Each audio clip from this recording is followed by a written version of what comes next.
Panoorin natin itong pinalabas na video ni VP Sara sa rally ni Isko Moreno doon sa Maynila. Nakakapanindig ng balibo, nakakaiyak. Hindi ito pinalabas sa mainstream media, hindi ito binabalita. Ito, panoorin natin. Ang maliit na video, maikling video para sa inyong lahat.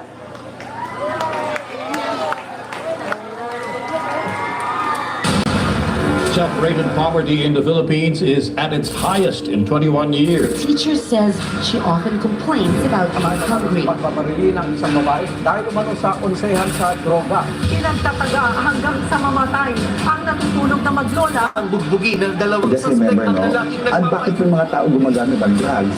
Remember, hindi sila addict. Na pag-alagala, mga batang nagra-rugby, nagkalat sa gitna ng daan. Mga taong pinagbabaril habang bumili ng pagkain sa karinderya.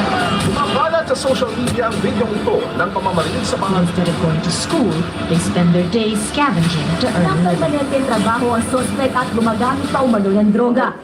Good luck sa atin lahat. Sa halip na tutukan ang kumakalam na sikmura ng mga Pilipino, krimen, droga at korupsyon, mas inuna ang sariling interes at kasakiman sa kapangyarihan. Itinapon palabas ng bansa ang nag-iisang Pangulo na siyang tunay na nagmahal sa bayan. Mula nung si Tatay Digong ang naging Pangulo, tumahimik yung mga MP. Nagkaroon ako ng peace of mind na yung anak ko, kumbaga hindi sila delikado sa daan. Sobrang happy ako dahil nung umupo si PRRD, kahit sabihin natin maraming tumutugis, maraming tumutugis sa kanyang war on drugs. Pero majority po sa atin ng mga Pilipino, pwera na lang doon sa mga drug lords, mga drug user, mga ano din ang ayaw eh. Pero kami, lalo kami mga OFW, naramdaman namin ang safety sa aming pamilya. It's a time to be powerful and a time to be just a nobody. I used to sky the brightest star there was mine, shining brightly. And in a few days, I will be just a moving therapy from Danau, Cebu. Daghang salamat. Lubos na minahal ni PRRD ang PNP at AFP. Pag ako ang nanalo, kaagad doblado ang sweldo ng pulis pati militar. Pero si Lalan din pala ang gagamitin laban sa kanilang dating Commander-in-Chief. Hihilahin mo yan. Hihilahin mo yan. Ako maniwala ka, hihilahin mo yan. Ano ba ang damage ng government interest? Kung hintayin ko lang yung dalawang anak. Ano ang darating sa'yo? Huwag na tayo mag-debate rito. This is not the place for debate. Hindi po, Guys! hindi po kanina. Excuse me, sir. Hindi nyo magugustuhan na nasunod na order.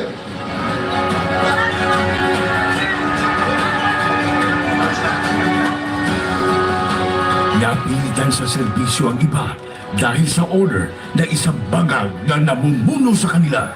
Former Philippine leader Rodrigo Duterte has been taken into custody by the International Criminal At Court. yun ang simula ng pagliyab ng damdamin ng mga Pilipinong nagmamahal kay Tatay Digong.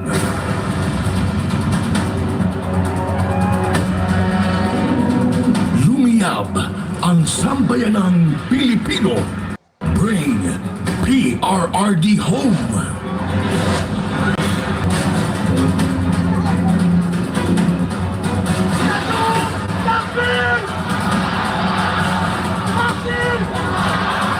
Iisa lang ang sigaw. Duterte saan man sa mundo.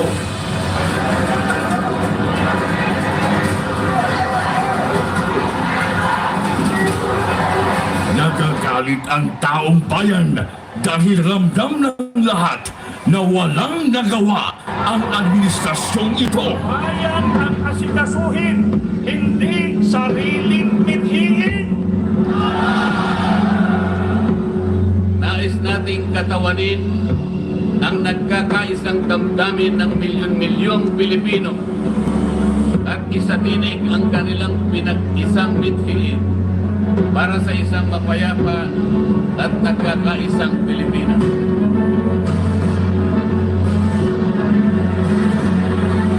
Hindi pa tapos matapos ang pagliyak ng mga puso natin dahil nagpapatuloy pa din ang kasamaan habang nalulugmok na ang inang bayan.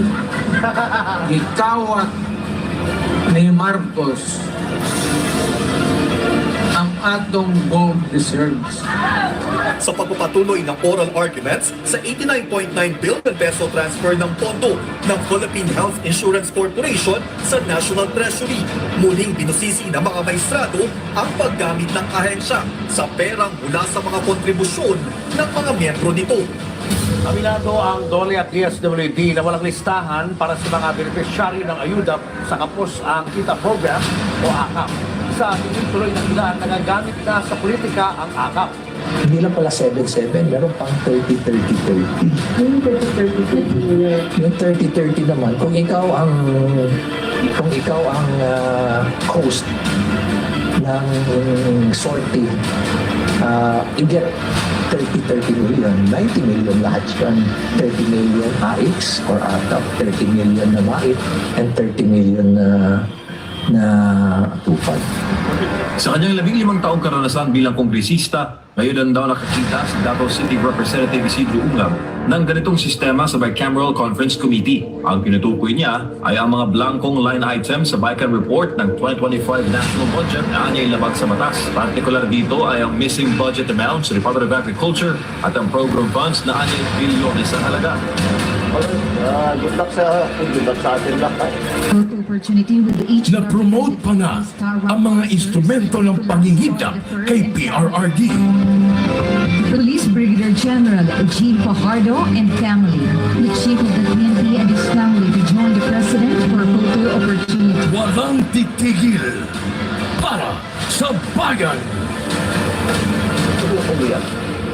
Maybe when I say my farewell, if I get to live on the last day of my term, I'd like to say something and maybe I'll cry. Gusto kong umiyak dahil hindi ko maanong taong binigay nila ng pagmamahal sa akin. Totoo. You can save the Philippines. And now vote Duterte.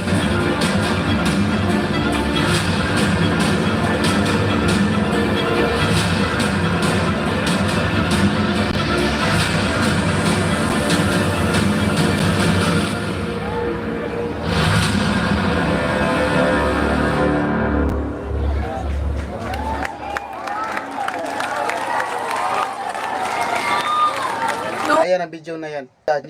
Hindi yan binabalita. Kaya sobrang galit ni VP Sara. Ginigipit pa nila pati yung tatay niya. Pinag-isahan pa sa nakaupo. Ayan, turo galit. Inikot-ikot niya ang buong Maynila. Lahat ng gumigipit sa kanya, binibira na niya. Katotoo nga yung sinabi ni Tatay Digong na mas matapang pa si VP Sara kaysa kanya. Totoo nga yung sinabi ni Tatay Digong dati.